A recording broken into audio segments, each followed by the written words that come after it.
oral investigation, you know, right? So there are some benefit of oral investigation. First, wide coverage. Okay, so this method can be applicable even when the field of investigation is very wide. Okay, so this, like for example, there are 10,000 people in a village, so you can easily contact the head of the village. Okay, and you can collect the information related to that particular village. Instead of going to everyone individually, you can do this, right? And next is less expensive. See, in personal investigation, usually what you have to do, you have to visit everyone personally and you have to investigate according, right? So it is expensive, not in terms,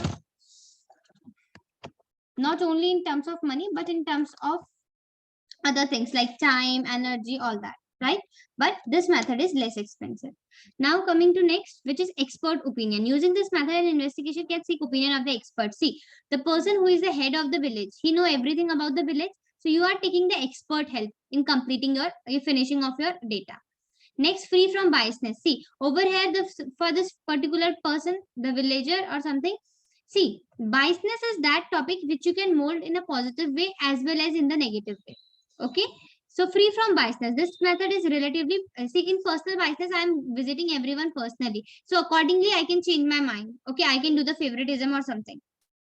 But here, this particular person will be giving me the information. So no favoritism or no biasness will be there. Next is simple. This is relatively a simple approach of data collection, right? So this man, instead of visiting hundreds or crores of people at a time, I'm visiting one single person and I'm collecting the data. So this method is simple as well. Okay. Clear? I hope I was audible.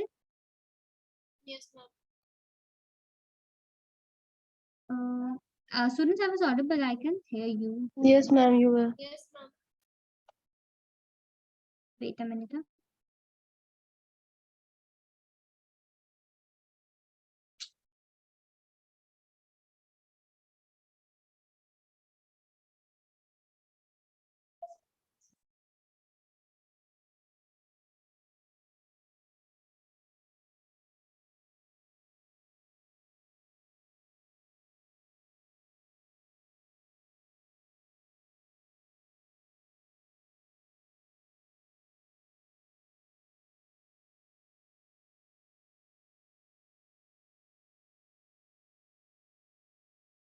Okay, can you hear me now?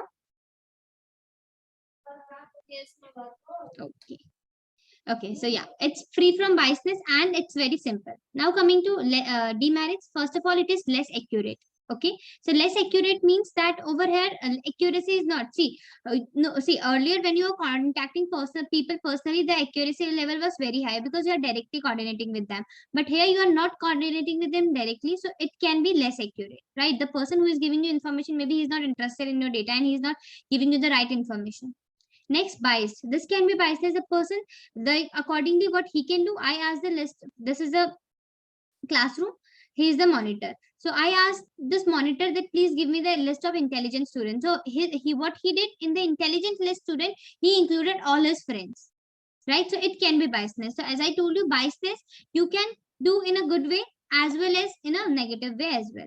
Plus doubtful conclusion. See, when you are collecting the data on your own, then there is no doubtful conclusion. But here you can conclude. For example, you are concluding something doubt. So over here you will be doubting that person whether he gave you the right information or not. Okay. So here it can be doubtness. Like you can doubt the things. So instead of writing, see, I'm not asking you to write the explanation of everything because you people are smart enough to explain the things. Okay. But over here, but if you feel like that at some point you feel like you need to explain, the explanation is given good. For example, wide coverage. No need to explain this. You already know. You can explain this method is applicable for wide range like this, right? Like you can explain it. Expert opinion, you can explain it. So where you feel like there is their explanation is needed, write down the explanation for that only, not for everyone. Clear? Okay. So write it down, merits.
Done, ma'am.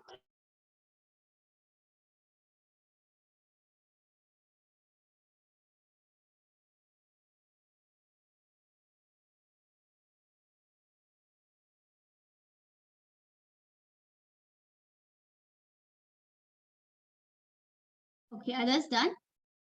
Yes, teacher.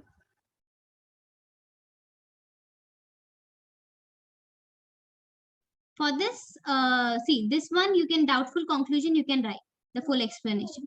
Okay.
Done, ma'am.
Okay, everyone done.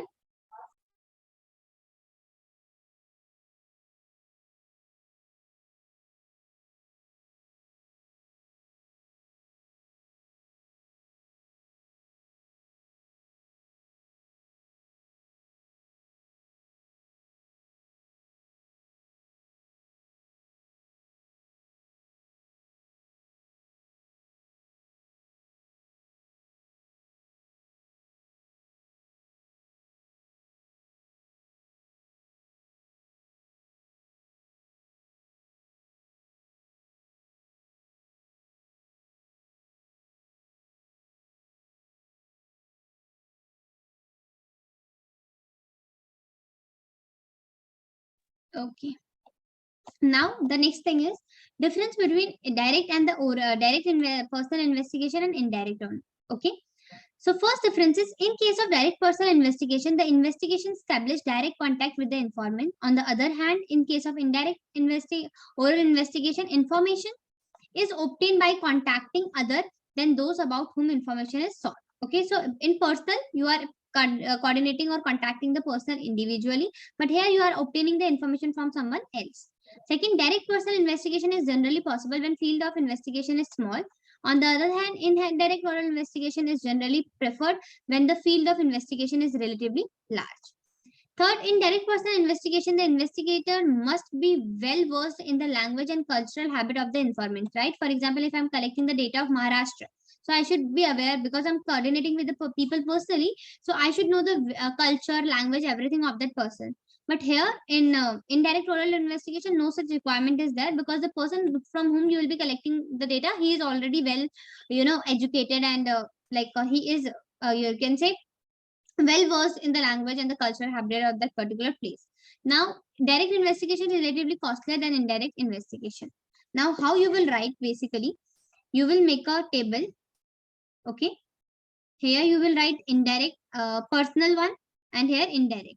Okay, so I'll just tell you personal one. First of all, you will write from here first point, and you will write this is for personal. Okay, and this is for indirect. Okay, from here to here indirect. Okay, now you will write from here personal one, and here you will write from here to here indirect one. Okay, here you will write personal. Okay, the till here, and here you will write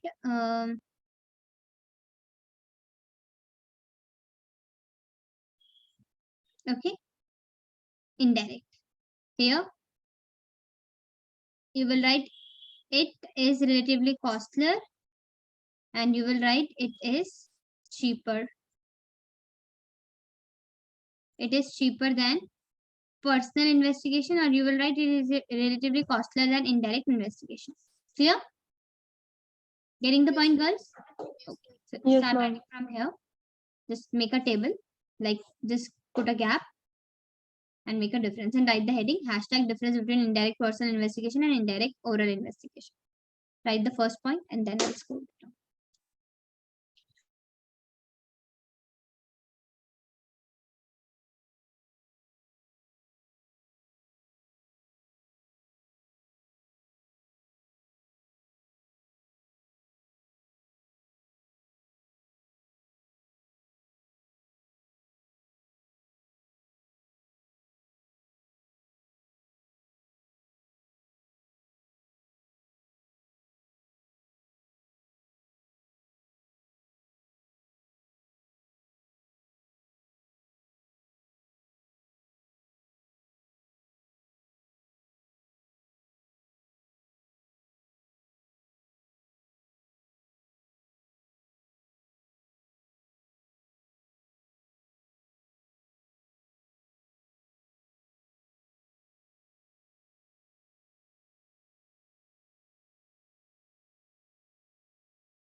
Done, ma'am.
Done, girls?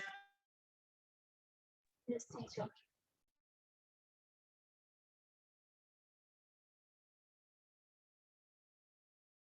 Others? Yes, teacher. We are done. Okay. Now we are going to start with the third topic, which is your information from local source of correspondence. Okay, so basically you are taking information from the local source. Okay, for example, there is a bank, there is a post office. So from these sources, like there's a police station, you are taking information from the local sources. So under this method, the investigator appoints local person or correspondent at different place. They collect information their own way and furnish the same investigator. So what I am doing over here, for example, I hired some policemen who are going to collect the data and then they'll give it to me. Okay. So over here, what I am doing, I am hiring the local people, local sources who will go, who will collect data and who will come to me and share the data. Okay. So when you can use this method, first, regular and continuous information is need. So you need regular update. For example, I hired someone that I need information about this particular person, and that person is something, someone spy, right? So he is 24 hours keeping an eye on that person and giving me all the information. So if you need a regular and continuous information about someone or about some place, you should hire the local sources. Next, if the investigation area is large, then you can hire 4 or 5 local sources who will be giving you information about a particular area or the particular person. The information is based on is used by the journals. So basically the journals, the magazines and the radio. In a magazine or in a newspaper, you can see hundreds of news is there, right? Hundreds of news you can see. How come they collect the data? So they have hired different people. Someone will be collecting the data of this area, someone will be collecting the data of this area, then they will merge it up in one newspaper. Then a very high degree of accuracy or information is not required. So over here you don't need the exact perfect thing, each and every detail. No, you just need the basic thing that okay, this is happening in this place, these are the reason, these are the consequences. Okay, so that's enough. So at that time you can use the this information from local sources of corresponding. Clear? Clear? Girls? Yes, ma'am. Okay. Now merits. So first of all, it is economical. Economical means it is cheaper in terms of time, money, and efforts, right? Wide coverage. You can cover a large area. Continuity. The correspondent keep on supplying information and regular information. So this point you can write the fuller one. Okay. Because continuity, economical, you can write it is cheaper or it is economical in terms of time, money, and efforts. Wide coverage, it covers large area. Then suitable for special purpose. This method is particularly suitable some special purpose investigation like price quotation for different grain markets. So when you need information about a particular purpose, for a particular purpose, then you should go for this method. Now coming to demerit, first of all, originality. You don't know whether the people who are giving you the data, they have collected original data or not, right? Plus there is no uniformity, right? And next, personal biasness can be there. For example, I collected the data of this particular place, I was the local source, but I didn't like that people from the particular place, so I gave you the wrong data, right? Next, this is less accurate. Why? Because you are not collecting the data personally, so you cannot believe it. First, delay in collection. For example, I hired 4 people and I asked them to collect the data, but they were somewhere out of 4 people, one person fell ill. So of course there will be delay in collection, right? He won't be able to go to the particular place and he won't be able to collect the data. So at that time also there will be the delay in collection. So for this you can write the clear. This one you can write. Other thing I think you can explain. Yes, no? Okay, so be very quick. Write it. First of all, write third point, and this write the definition. Then suitability 1, 2, 3, 4 points, and the merits, and then the demerits.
Girls, done?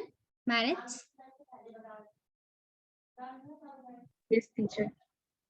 Others? Ritika? Janab? Okay. Yes, ma'am, done. Okay. Now just write this. Fourth one you have to write. Fourth, just write suitable for specific purpose. And demerits, write everything. For demerits, you need to explain the last point, delay in collection. Others, you can just write the points. Okay. Okay, ma'am.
Done, ma'am.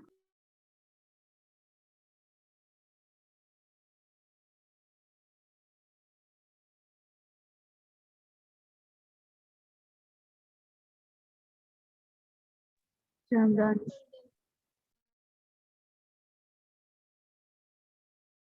Okay. Now we are going to start with the next topic, which is your fourth one, information through questionnaire and the schedule. Okay. So first of all, the question is, ma'am, what is a questionnaire and what is a schedule? Okay.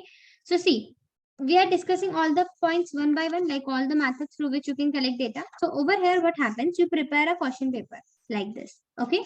You prepare a question paper and then you share that question paper for example, I prepared a question paper, then I visit a home, like a village or something, where I'm asking people questions, and then I'm writing down the answers in the question paper itself. Okay, so when I am doing the things on my own, that is known as questionnaire. But for example, I prepared the question paper, I hired Labiba, and now she will take this question paper and she will fill out this question paper by asking questions. So that at the time I will change the name. I will not say this is a questionnaire, I will say it is a schedule.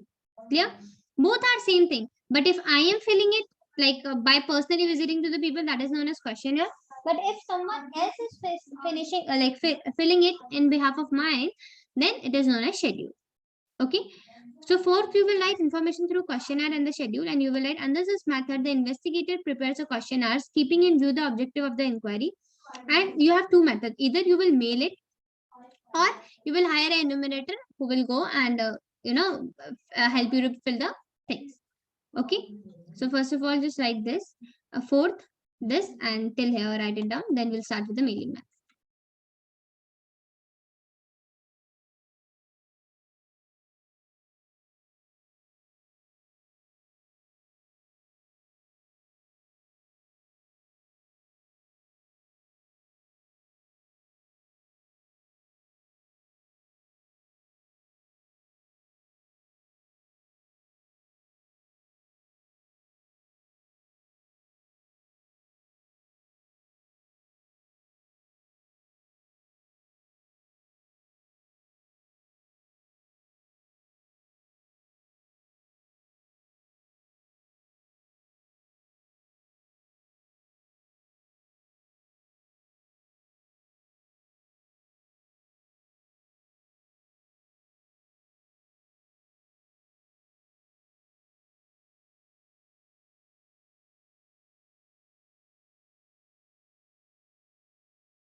Done, ma'am.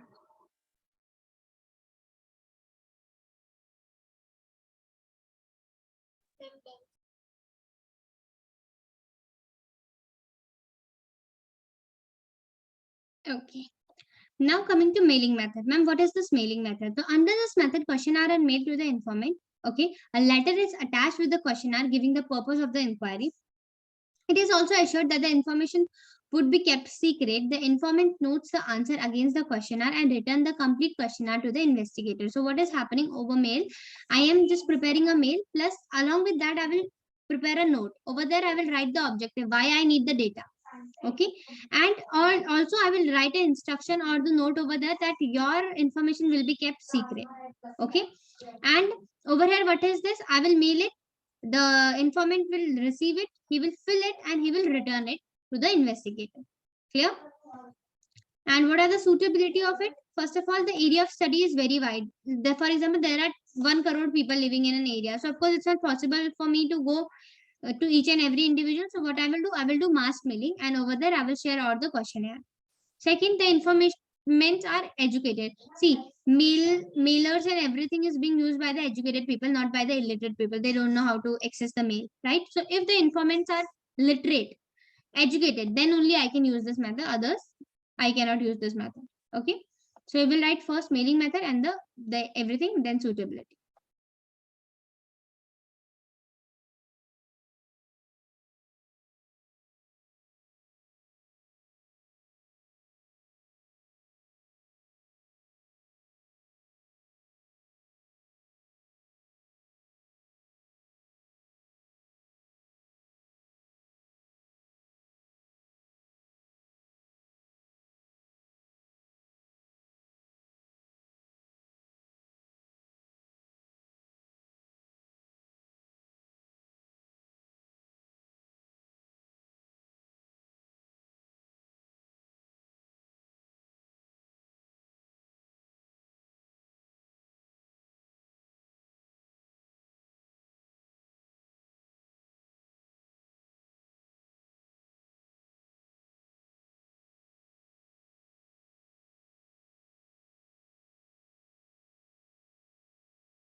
Done, ma'am.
Others done?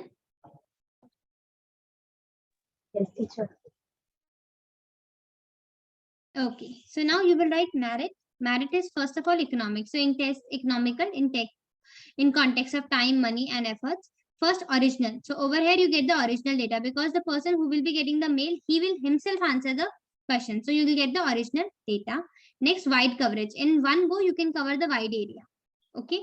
Coming to demerits. First of all, lack of first write the demerits.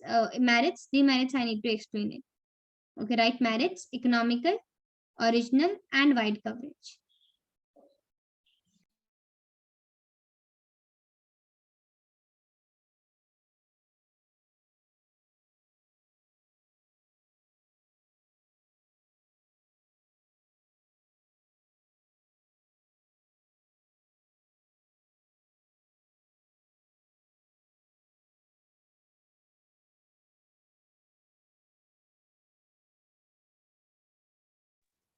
Teacher, could you scroll up just for 1 minute?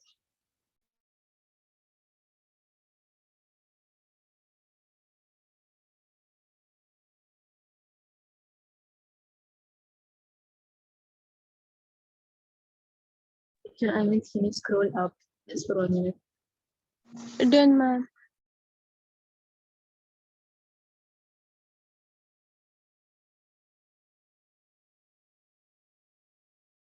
Thank you, teacher.